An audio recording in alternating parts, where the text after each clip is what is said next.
Bonjour à tous et bienvenue sur la chaîne Mia. Alors aujourd'hui, je vais vous donner mon avis de médecin endocrinologue nutritionniste sur les GLP-1. Alors avant de commencer, je vous rappelle que Mia, ce n'est pas que une chaîne YouTube, c'est aussi une plateforme de téléconsultation pour aider à la prise en charge des personnes ayant des problèmes de poids. Sur notre plateforme, vous avez des coachs, vous avez toute une équipe qui peut vous aider et vous accompagner dans votre projet. Et surtout, vous avez des médecins spécialisés que vous pouvez consulter. Donc vous prenez un rendez-vous. Vous décidez d'un créneau de téléconsultation. Vous pouvez échanger avec le médecin expert et donc décider de programme le mieux adapté pour la perte de poids et notamment décider si un traitement est indiqué dans votre cas. N'hésitez pas, si vous avez des questions, à aller sur la plateforme. Alors aujourd'hui, je vais vous donner mon avis de médecin endocrinologue nutritionniste sur les GLP-1. Est-ce un bon traitement? Alors je vais commencer par vous raconter l'histoire de ces fameux GLP-1. Donc c'est quoi déjà? En fait, ça fait très longtemps, ça fait plusieurs dizaines d'années qu'on connaît cette famille de molécules. Donc ce sont des hormones. Les hormones, je vous rappelle, c'est des messagers qui passent dans le sang et qui vont donner des informations aux autres organes. Et donc je ne sais pas si vous le saviez, mais notre intestin a la capacité lui aussi de fabriquer des hormones. Il n'y a pas que la thyroïde, les ovaires et l'hypophyse. Et donc les hormones qui sont fabriquées par l'intestin, ça s'appelle les incrétines. À quel moment ces incrétines vont être fabriquées? Eh bien, c'est en fonction de l'arrivée des aliments dans justement le tube digestif.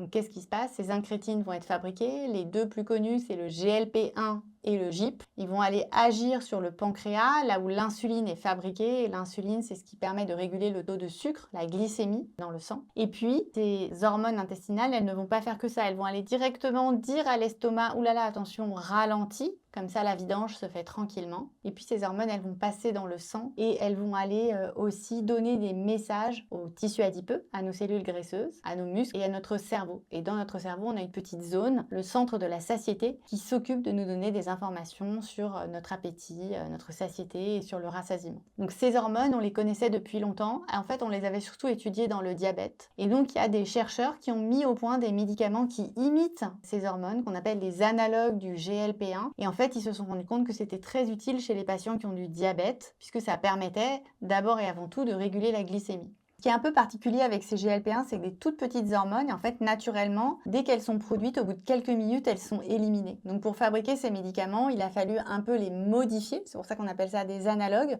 pour qu'elles puissent durer plus longtemps. Les premiers analogues du GLP-1 qu'on a eu, c'était 2 injections par jour, matin et soir. Donc c'était un peu compliqué. Ensuite, on est passé à des médicaments en 1 injection par jour. Et puis maintenant, on a des médicaments hebdomadaires, donc 1 seule injection par semaine.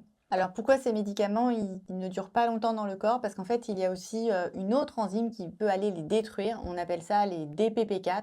Si ça vous intéresse, pour ceux qui ont peut-être des gens qui sont traités pour un diabète, il y a des médicaments qui empêchent l'action de ces DPP4. Qu'on utilise aussi dans le diabète. Je ne sais pas vous, mais je suis sûre que vous avez déjà entendu ces remarques.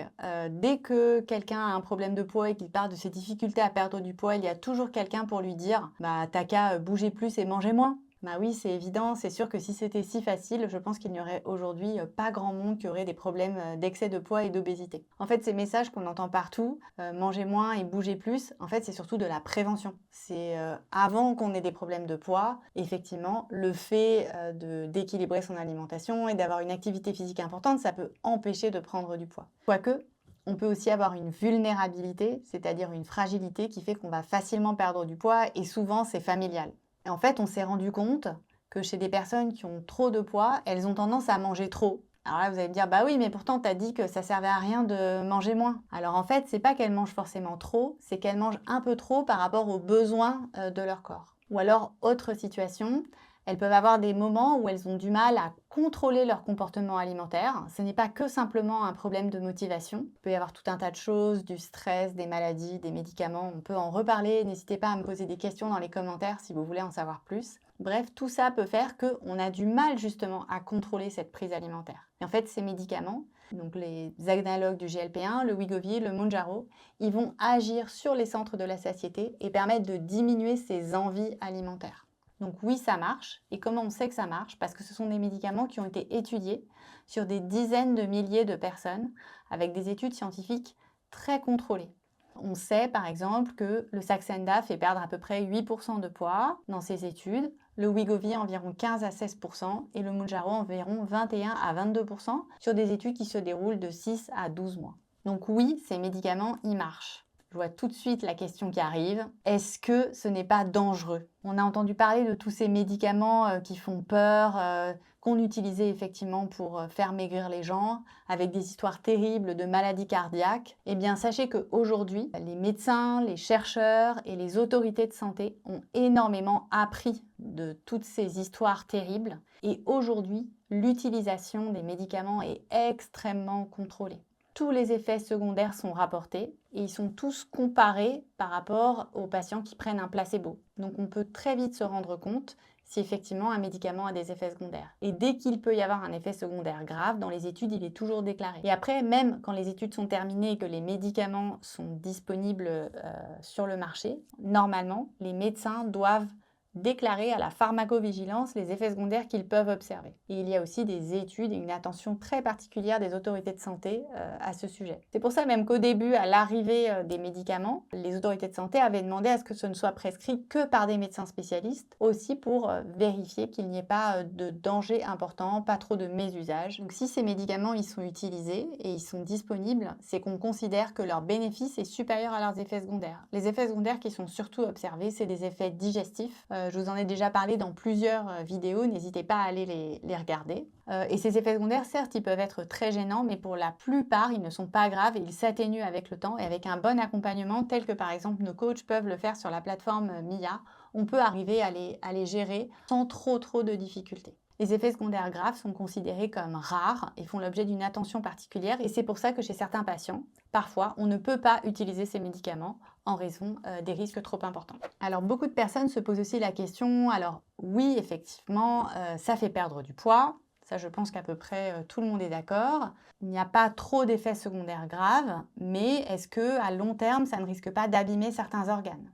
Eh bien, en fait, les études qu'on a jusqu'à présent nous montrent plutôt l'inverse. Ces médicaments, en tout cas par exemple pour le Wegovy, il a été montré qu'il permettait de diminuer les événements cardiovasculaires, les infarctus, les AVC, les décès cardiovasculaires. Pour le Mounjaro, il a été montré que cela diminuait les problèmes d'apnée du sommeil. Il y a eu d'autres effets positifs, que ce soit pour le foie gras par exemple, pour les maladies des reins, pour l'insuffisance cardiaque, pour l'arthrose des genoux. Et puis on a également beaucoup d'indices qui nous disent que même pour la qualité de vie, ces médicaments seraient utiles. Alors il y a même certaines études qui ont mis en évidence certains effets potentiellement positifs. Alors pour l'instant, ne nous emballons pas, c'est encore de choses très préliminaires, mais on a l'impression que certaines personnes qui avaient des addictions ont réussi à diminuer leur consommation. Je pense par exemple à certaines addictions à l'alcool. Aussi peut-être une piste pour aider pour les personnes qui ont des maladies d'Alzheimer débutantes. Là aussi, il faudra attendre des études complémentaires, mais en tout cas, ça donne beaucoup d'espoir. Donc certes, il peut y avoir quelques effets secondaires graves, mais c'est le cas de tous les médicaments. Et ça, c'est le rôle des médecins de prévenir les patients sur les choses importantes sur lesquelles il faut faire attention, les douleurs abdominales très importantes ou la perte de poids massive dès le départ. Si vous avez d'autres questions sur les effets bénéfiques de ces médicaments, n'hésitez pas à me les poser dans les commentaires ou même aussi sur les effets secondaires, bien sûr. J'ai aussi certains patients qui viennent me voir et qui ont des histoires de vie très difficiles avec notamment des troubles du comportement alimentaire, ce qu'on appelle l'hyperphagie-boulimie. Et souvent, ces patients, ils ont déjà eu un parcours très long et ils ont heureusement réussi à améliorer beaucoup les choses, mais parfois il reste encore des grignotages, des petites compulsions, ils sont toujours bien suivis, ça va beaucoup mieux au niveau de l'anxiété ou des problèmes de dépression ou des problèmes de difficulté de vie. Et là aussi, on a vu des effets très étonnants parce que les médicaments, chez beaucoup de ces patients, ils vont permettre de diminuer les sensations de faim, mais aussi tout ce qui est les idées autour de la faim. Ils vont aussi permettre d'apaiser vis-à-vis des pensées obsédantes que l'on peut avoir autour de la nourriture. On sait que chez certaines personnes, du matin au soir, des idées autour des repas, de qu'est-ce qu'ils vont acheter à manger, qu'est-ce qu'ils vont manger ce jour-là, qu'est-ce qu'ils peuvent préparer ou qu'est-ce qu'ils doivent manger ou ne doivent pas manger. Et donc toutes ces idées tournent souvent dans leur tête et peuvent devenir vraiment très inconfortables, très envahissantes. Et on a constaté chez beaucoup de ces patients qui utilisent les médicaments que justement il y a moins d'idées et donc il y a un apaisement vis-à-vis de tout ce qui concerne la nourriture. Et ça, c'est aussi une avancée pour certaines personnes. Donc mon avis, vous l'aurez compris, c'est que ces médicaments, ce sont des bons outils pour les personnes qui ont des problèmes d'obésité. Évidemment que ça ne permettra pas de guérir l'obésité, évidemment que ce n'est pas un médicament tout seul qui va permettre de résoudre tous les problèmes. Ça doit toujours s'accompagner des mesures alimentaires, de l'activité physique, de la prise en charge du stress. Une équipe est nécessaire avec des médecins, des psychologues, des diététiciens, des éducateurs sportifs. Nous, on propose tout ça sur la plateforme MIA. Donc bien sûr, si vous avez d'autres questions, n'hésitez pas dans les commentaires. Si vous avez d'autres idées de vidéos, j'essaierai de les faire avec plaisir. Et je vous dis à très bientôt sur MIA.